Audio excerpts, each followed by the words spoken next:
tenu du profil topographique de la rivière, vallée très étroite et fortement encaissée en forme de V, et des données géologiques de surface, roches apparentes constituées de grès fins, le site du projet apparaît indiqué pour un aménagement à des fins hydroélectriques. Les travaux topographiques ont démarré immédiatement après la décision du chef spirituel.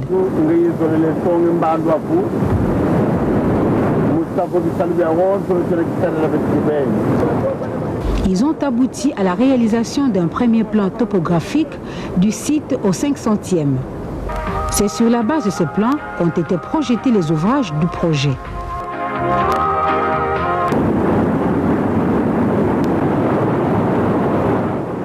Compte tenu des caractéristiques de la rivière, allure fortement torrentielle, lit encombré de rocailles occasionnant de nombreux remous, plusieurs méthodes de jaugeage ont été utilisées allant de l'empirisme du flotteur aux méthodes sophistiquées utilisant des traceurs chimiques, chlorure de sodium, bichromate de sodium et nucléaire, tritium. Avec le concours actif du Centre de recherche et d'études nucléaires CREN de Kinshasa, chargé de la supervision des études hydrologiques, une station de jaugeage équipée d'un limnigraphe et d'un limnimètre a été construite en rive droite à quelques 800 mètres en aval du site du barrage.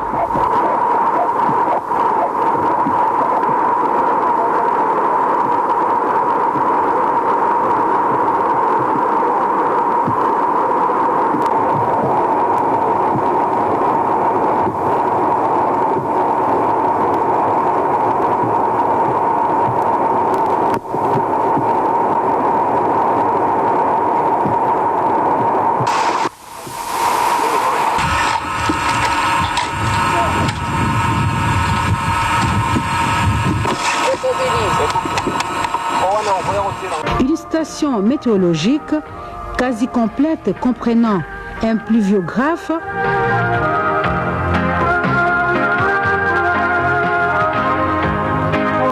un barographe,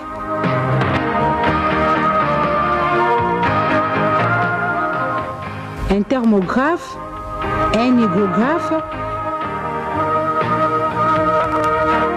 et un anémomètre a été installé à rive droite sur la colline adjacente au site du barrage. Tous ces équipements permettent déjà de confirmer et d'affiner encore la mesure du débit moyen de la rivière. Le chantier compte actuellement une quinzaine de jeunes volontaires kimbonguistes dans des conditions de vie encore difficiles. La corvée quotidienne d'eau constitue l'une des tâches les plus pénibles.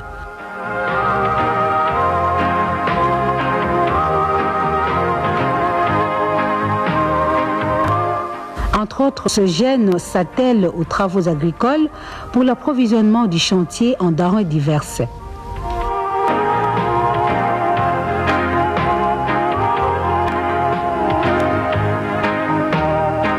Le chantier a déjà reçu de nombreuses visites. Parmi les plus notées, celle de sa grandeur Dialunga Nakiangani, l'actuel chef spirituel et représentant légal de l'Église, qui succède ainsi à son frère Diangenda Kuntima, disparu le 8 juillet 1992.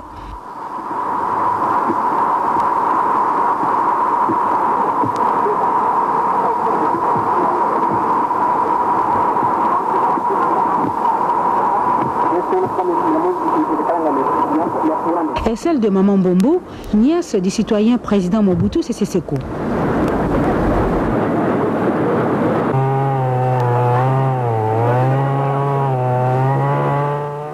L'étude de faisabilité du projet a été complètement réalisée au Zaïre par l'équipe de M. Mfouka Banzouzi, président directeur général du bureau d'études Kalunga Engineering, avec uniquement des économistes, ingénieurs et techniciens zaïrois et congolais. L'équipement informatique performant, piloté par un micro-ordinateur 386-33 MHz, a permis le traitement aisé des données hydrologiques et les calculs économiques et financiers. La maquette du projet au 500e a été également réalisée au Zaïre dans les ateliers de Kalunga Engineering avec des jeunes techniciens zaïrois.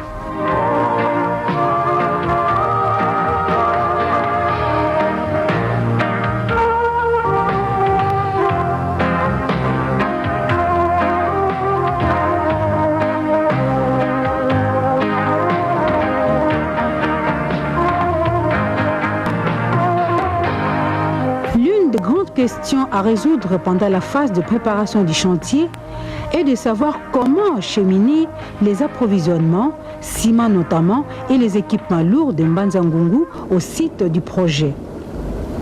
L'utilisation de la route nationale Mbanza-Ngungu-Luozi par Ngobe Matadi semble difficilement envisageable en raison notamment de sa longueur, 91 km, et de la mauvaise qualité de ce pont.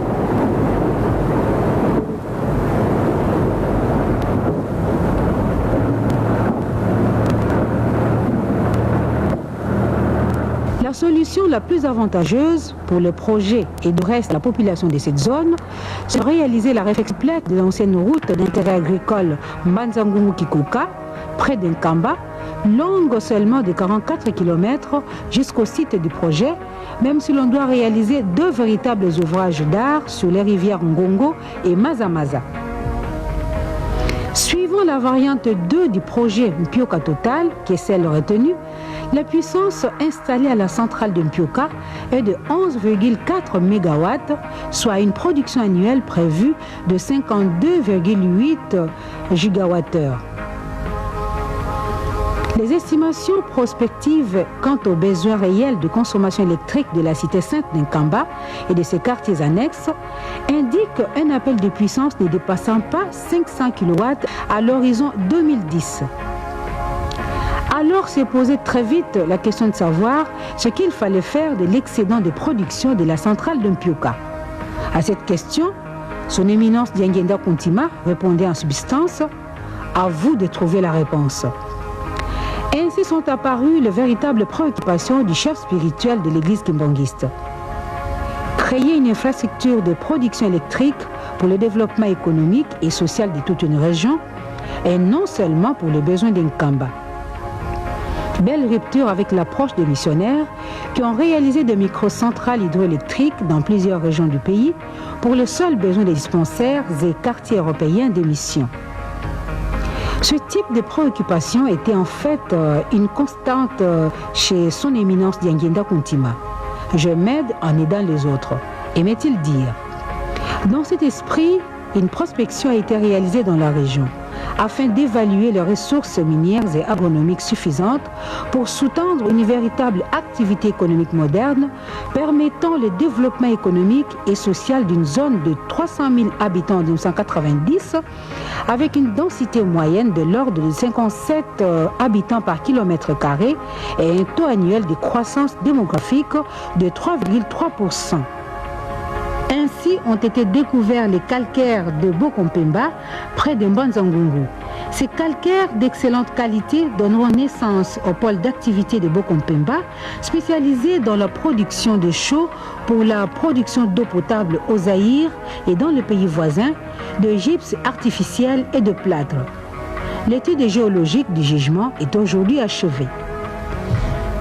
La prospection agronomique des zones de Malanta et Kiazi a permis d'envisager le démarrage d'une intense activité agricole et agro-industrielle moderne.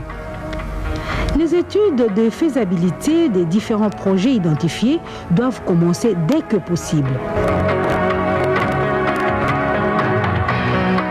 D'une superficie utilisable de près de 800 hectares, le lac artificiel créé par le barrage de retenue sera aménagé à 2 fins.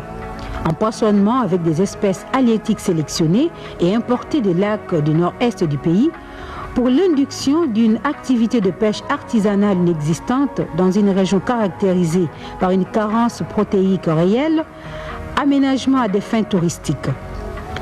Associé à l'importance d'Nkamba comme centre de pèlerinage dont la dimension internationale ira grandissante, d'une part à la proximité des rapides du fleuve Zaïre, d'autre part, ce lac est susceptible de devenir rapidement le centre d'une activité touristique importante et continue au long de l'année.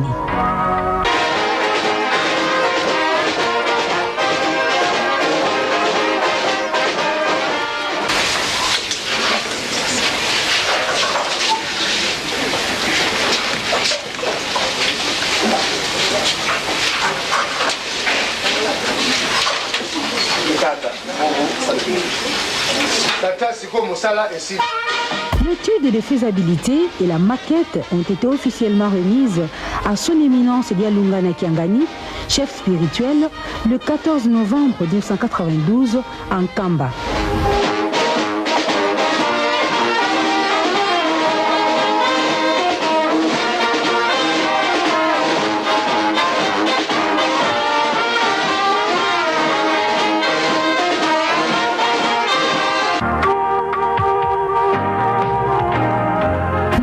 Les activités économiques, dont la réalisation est prévue simultanément au projet hydroélectrique, devraient consommer dès la première année d'exploitation plus de la moitié de la production, la centrale étant saturée dès la troisième année. C'est pour cette raison que le projet a été conçu en interconnexion avec les réseaux publics ouest de la SNEL à partir de la station de transformation de Mbanza-Ngungu grâce à la réalisation d'une ligne haute tension 110 kV de 36 km de long.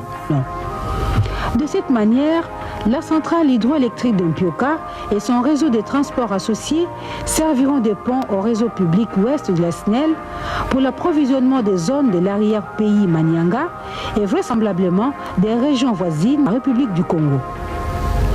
En cela, le projet de mini-centrale hydroélectrique de Mpioka peut être considéré comme le détonateur du transport, de la distribution et par conséquent de la consommation de l'énergie électrique produite à Inga dans une bonne partie de la région nord-ouest du Bas-Zaïre.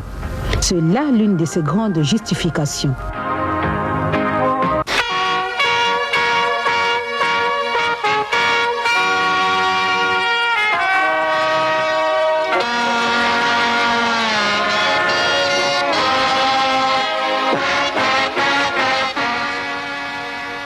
Même si le coût du kilowatt installé en Mpioka est moins élevé comparativement à celui de projets comparables étudiés ou réalisés au Zaïre ces 10 dernières années, même si son taux de rentabilité interne est bon, malgré la disponibilité d'une main-d'œuvre quasi gratuite, il demeure que le coût des investissements dépassera de loin les capacités internes de mobilisation de l'église kimbongiste. Où trouver les bonnes volontés?